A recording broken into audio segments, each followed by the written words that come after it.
पसमादा मुसलमान जब आप कहेंगे तो बैकवर्ड फॉरवर्ड की लाइन फौरन खींचने लगती है। तो अब मुसलमानों में आपस में डिवीजन करने के लिए वो इस तरह की बात वो करते हैं। दोस्तों आदाब अर्ज़ है, मैं अनीस अहमद खान हिंदुस्तान से आपसे मुखातिब। मेरे साथ हैं जेड के फैज़ान साहब। बहुत बहुत खैर मकदम स्वागत आपका। शुक्रिया। फैज़ान भाई, एक बात बताइए कि जो मोदी जी ने अभी तकरीर की और उसमें कहा कि हमें पसमानदा मुसलमानों तक पहुंचना चाहिए। आंध्रा में हैं, आंध्रा में जो गए थे, आंध्रा में गए थे, जहाँ उन्होंने अपनी नेशनल उसको संबोधित किया। अब वो पसमानदा मुसलमानों की तरफ आ गए, तो क्या ये मुसलमानों में डिवीज़न करने वाली बात है? ऐसा है जी, क्या आप क्या सोचते हैं इसमें? एक बार शैतान से किसी ने पूछा जी कि भाई तुम क्या करते हो, तो शैतान ने कहा कुछ नहीं। वो भाई कुछ तो करते होगे जो तुम इतना फितना फैलाते हो। तो उसने कहा नहीं कुछ नहीं। जब उन्होंने बहुत ज़िद किया तो उन्होंने कहा हाँ आइए मैं बताता हूँ क्या करता हूँ। तो एक हलवाई की दुकान पे गया और उसने वहाँ पर अपनी उंगली से उसकी जो परात जहाँ मिठाई रखी तो उसने छीरा में से छुआ और दीवार पे लगा दिया। तो उसने कहा कि मैं यही करता हूँ। तो उसने कहा इससे क्या हुआ, कुछ तो नहीं हुआ। उनका ज़रा किनारे खसक के खड़े होइए। तो इतने में उस पर मक्खी आके बैठी, मक्खियाँ बैठी। तो वहाँ एक छिपकली टहल रही थी, उसको देख करके छिपकली दौड़ी। छिपकली को देख करके वहाँ पर एक बिल्ली थी हलवाई की, वो बिल्ली दौड़ी उसके छिपकली के ऊपर। और वहाँ पर एक देहाती खड़ा हुआ, उसके साथ कुत्ता था, वो खरीद रहा था मिठाई। जब बिल्ली दौड़ी उसने बिल्ली को देखा तो कुत्ते ने जंप किया बिल्ली के ऊपर और सारा निज़ाम दराम बराम हो गया। परात इधर गए उधर गए, मिठाई उलट पलट हो गई। और उसके बाद चूँकि ये मुसलमान था, ख़रीदार जो है मुसलमान था और वो था हिंदू, हलवाई जो था, तो हिंदू मुस्लिम राइट हो गया। तो शैतान ने उनसे कहा कि मैं यही करता हूँ शीरा लगाने का काम। प्राइम मिनिस्टर हैं भाई, प्राइम मिनिस्टर को बोलने से पहले सोचना चाहिए क्या बोल रहे हैं। पसमानदा मुसलमान क्या मतलब? वो कहते हैं कि हम तो डाउन ट्राडन जो पिछड़े लोग हैं, जो इकोनॉमिकली बैकवर्ड हैं, वो सबके लिए, वो हिंदू हो मुसलमान हो बात ख़त्म। ये कहने का अंदाज़ हुआ। पसमानदा मुसलमान जब आप कहेंगे तो बैकवर्ड फॉरवर्ड की लाइन फौरन खींचने लगती है। तो अब मुसलमानों में आपस में डिवीजन करने के लिए वो इस तरह की बात वो करते हैं। प्राइम मिनिस्टर के तो भाई हर लफ्ज़ के माने होते हैं, उनके लफ्ज़ जो जुमला इस्तेमाल करते हैं उसके उतार चढ़ाव के माने होते हैं, उसके इम्प्रेशन के माने होते हैं। तो बस इस पे बोलेंगे इस तरह के जुमले, नहीं बोलेंगे तो कहाँ बोलेंगे? नहीं बोलेंगे जहाँ बोलना चाहिए। मुल्क में जो अफरा तफरी मची है, जो कयास का आलम है, जो हिंदू मुस्लिम मुनाफरत का एक मतलब एकदम अपने ऊपर पहुंच रही है, वहाँ पर वो नहीं बोलेंगे, इस तरह के मामलात में बोलेंगे। अभी मैं तो अनीस साहब आपसे अर्ज़ करूं कि मैं तो बहुत मुझे तशवीश है। आज मैं आपसे बात कर रहा हूं तो मैं ये देख रहा हूं कि मुल्क जा कहाँ रहा है।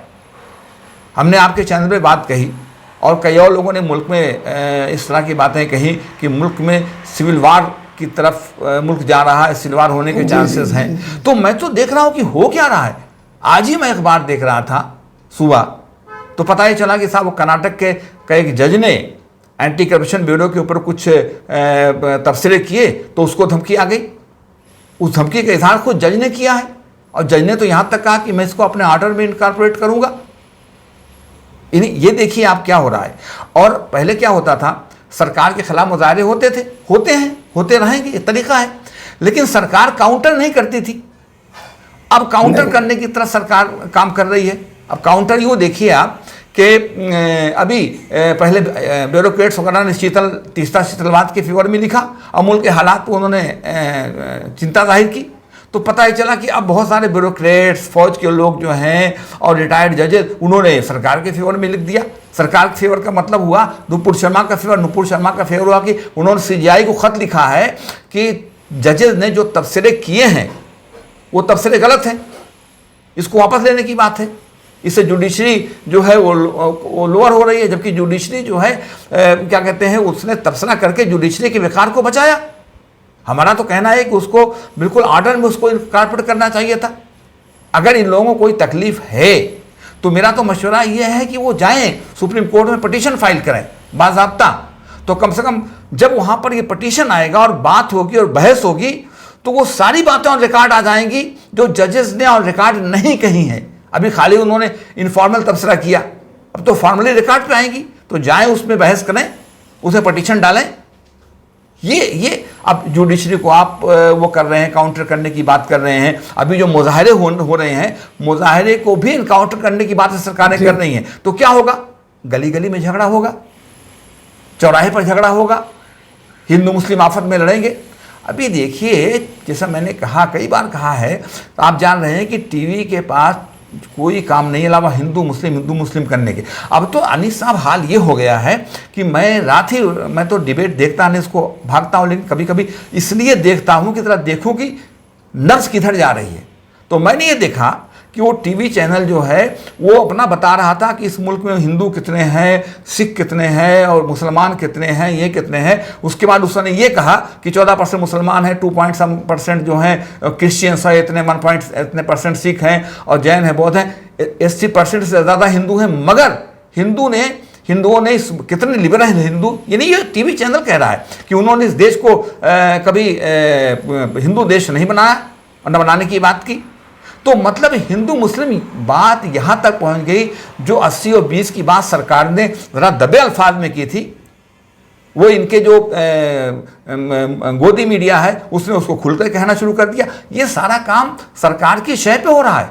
आज आपने देखा कर्नाटक हाई कोर्ट में ट्विटर ने फाइल किया है कि मुझे जो है दबाव पड़ रहा है कि ये खबर दो, ये खबर मत दो। मैंने तो बहुत सारी इनकी बातें मानी और खबरें जो है अपने हिसाब से मतलब इनकी बात मान करके मैंने बहुत सी खबरों को डिलीट किया। लेकिन ये तो मुस्तकिल कह रहे हैं कि इनके ही मर्जी से खबरें आती रहे, तो ट्विटर ने कर दिया है। तो आप देखिए कि कहाँ मुल्क जा रहा है। अभी आप देखिए, कोई अखबार में मैं आज देख रहा था, मुझे खबर नजर नहीं आई, कहीं होगी तो छोटी सी, जब बहुत थारोली पढ़ूंगा तो शायद कहीं मिल जाए। लेकिन टीवी चैनल पर कल खबर आई थी, लेकिन कुछ देर चली और खबर क्या थी? वो सरल वस्तु करके एक गुरु थे, सरल वस्तु गुरु कहे जाते थे, स्वामी ज्योतिषानंद चंद्रशेखर नाम उनका था, कर्नाटक में। जी। तो कर्नाटक वो होटल में थे, उसकी लॉबी में जा करके दिन दहाड़े 2 लोगों ने कत्ल किया। अब वो चूंकि दोनों नॉन मुस्लिम थे, मानने वाले, इसलिए कोई खबर नहीं है। 70 बार वार किया है चाकू से, जो अखबार में खबर थी ऑन रिकॉर्ड, मतलब टीवी लगी हुई। हाँ, 70 बार। वो 70 बार की कोई खबर नहीं है। 12 बार अमरावती में 12-13 ये बताते हैं कि चाकू से हमले किए गए। तो वो दिखाने से दिखाए जा रहे हैं, ऐसे आया, ऐसे गया, ऐसे उठा, ऐसे बैठा। इसको भी बताओ ना कि बाबा जी ऐसे आए, बाबा जी ऐसे बैठे, बाबा जी क्या ऐसे आए, बाबा जी क्यों मारा, बाबा जी ऐसे थे, बाबा जी वैसे थे, ऐसे भागे वैसे भागे, ये हुआ, कुछ बताओ तो सही। कुछ नहीं, खबर आई और गई। अगर इसमें एक मुस्लिम होता तो अभी अलकायदा तक पहुंच जाते, अभी जो है वो पाकिस्तान तक पहुंच जाते। अभी तो दावा तंजीमें तो मुझे नहीं याद है, इनको सब याद हो जाती हैं। वो शाम और इराक सब लिंक मिला देते और सब फैसला कर देते। यानी जो एजेंसी है, इन्वेस्टिगेटिव एजेंसी, अभी उसका ज़ाब्ते से कोई प्रेस कॉन्फ्रेंस या बयान वगैरह नहीं आ रहा है, लेकिन ये नतीजे पर पहुंच चुके हैं और उसको मुस्तकिल इसी पर कि साहब रात का ये फुटेज देखिए, यूं आया, यूं गया, यूं बैठे, यूं उसको वॉच कर रहे थे, यूं उसको देख रहे थे। अरे भाई क्या है ये तमाशा? इसको दिखाएंगे। वो अजमेर का एक खादिम, वहाँ तो खादिम लोग समझते हैं कि अजमेर का खादिम बहुत कोई खास होगा, वहाँ तो इतने खादिम हैं कि पूछिए मत। खुदामों से पूरा अजमेर खादिम ही खादिम है। और उसने वो नशे के आलम में देखिए उसको कैसे लग्जिश कर रहा है। मेरा तो मानना है पुलिस ने भी कुछ इस तरह की बात कही है कि नशे के आलम में उसने इस तरह का कहा कि बयान दिया कि साहब जो सर लाएगा उसको काट करके नुपुर शर्मा का, उसको मैं अपना मकान दे दूंगा। वो खबर बार बार दिखाई जा रही है। इस तरह की चीज़ों को आप हाईलाइट करेंगे और जो इस तरह की चीज़ें होंगी उनको हाईलाइट नहीं करेंगे और खाली हिंदू मुस्लिम करेंगे। इस पे जो है, जो बात आपने शुरू में कही थी, इस पे मोदी जी कुछ नहीं बोलेंगे, बावजूद इसके कि लोग कह रहे हैं बोलो। अब न बोलोगे तो कब बोलोगे आखिर मोदी जी? अब तो दहलीज तक आप पहुंचा है चढ़ता पानी, नहीं बोल रहे हैं क्योंकि उनको सूट कर रहा है। मुल्क में इनारकीज़्म फैल रही है, अफरा तफरी का माहौल है, लाकानूनियत है। ये मुल्क की सूरत। अभी क्या हुआ? पुलिस आई थी नोएडा की बात, छत्तीसगढ़ की जी, बाज़ाब्ता वारंट लेकर के आई थी पकड़ने के लिए। और सादे ड्रेस में आई थी। पुलिस सादे ड्रेस में ना आए और उस तरह से आए तो फौरन आदमी अलर्ट होता है और रफू चक्कर हो जाता है। इसलिए पुलिस को ये सब करना पड़ता है ज़ाब्ते से। वैसे तो पुलिस इज नॉट, जब कोर्ट का आर्डर है तो पुलिस बाउंड नहीं है यहाँ की पुलिस को इन्फॉर्म करने के, लेकिन पुलिस आमतौर पर जाती है तो लोकल पुलिस को इन्फॉर्म करती है कि हम आए हैं, रास्ता किधर से है, घर किधर है, बताइए, हमको सहयोग दीजिए। मगर यहाँ तो अगर वो कहते कि हम सहयोग देने आए हैं तो उनको तो रास्ता बताने के बजाय वो कहते कि क्या कहते हैं, मुलजिम से कि आप फरार हो जाओ। अब मुलजिम के यहाँ जब पहुँच गए, आप देखिए हो क्या रहा है।